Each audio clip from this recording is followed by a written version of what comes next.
Hallo zusammen. Ich erzähle euch heute das Märchen von der Prinzessin auf den Erbsen.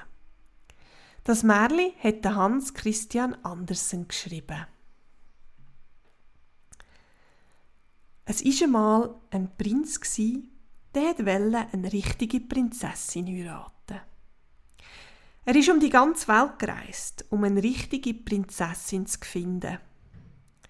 Prinzessinnen hat es zwar überall gegeben, aber die richtige Prinzessin für ihn hat er nicht finden. Also ist er wieder heimgegangen und ist ganz traurig gsi.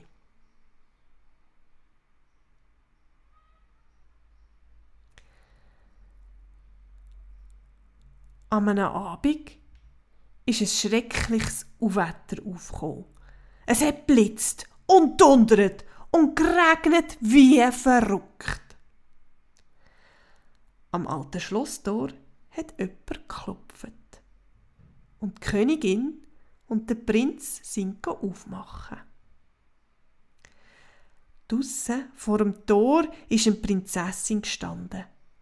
Aber jeder auch, wie hat sie auch vom Regen und Unwetter ausgesehen? Das Wasser ist ihr von den Haaren über die Kleider in ihre Schuhe hineingelaufen. Und trotzdem hat sie steif und fest behauptet, sie sei eine richtige Prinzessin. Ja, dann, ich werde schon herausfinden, ob du eine richtige Prinzessin bist, hat die Königin gedacht und hat sie reingelassen. In der Schlossküche hat sie ein Glas mit Erbsen gefunden und sich eine davon rausgenommen. Sie ist ins Gästezimmer gegangen, hat alles Bettzeug weggenommen und die Erbsen auf den Boden vom Bettgestell gelegt. Dann hat sie 20 Matratzen genommen und all auf die Erbsen gelegt. Auf all diesen 20 Matratzen hat jetzt die Prinzessin schlafen. Am Morgen hat der Prinz die Prinzessin gefragt, ob sie gut geschlafen hat. Die Königin hat ihm nämlich von den versteckten Erbsen erzählt. «Oh nein, ganz schlecht», hat die Prinzessin gesagt. «Ich habe fast die ganze Nacht kein Auge zugetan. Der Himmel weiss, was in dem Bett war. Ich bin auf etwas Herz gelegen.»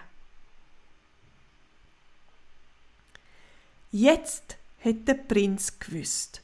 So sensibel hat nur seine richtige Prinzessin sein.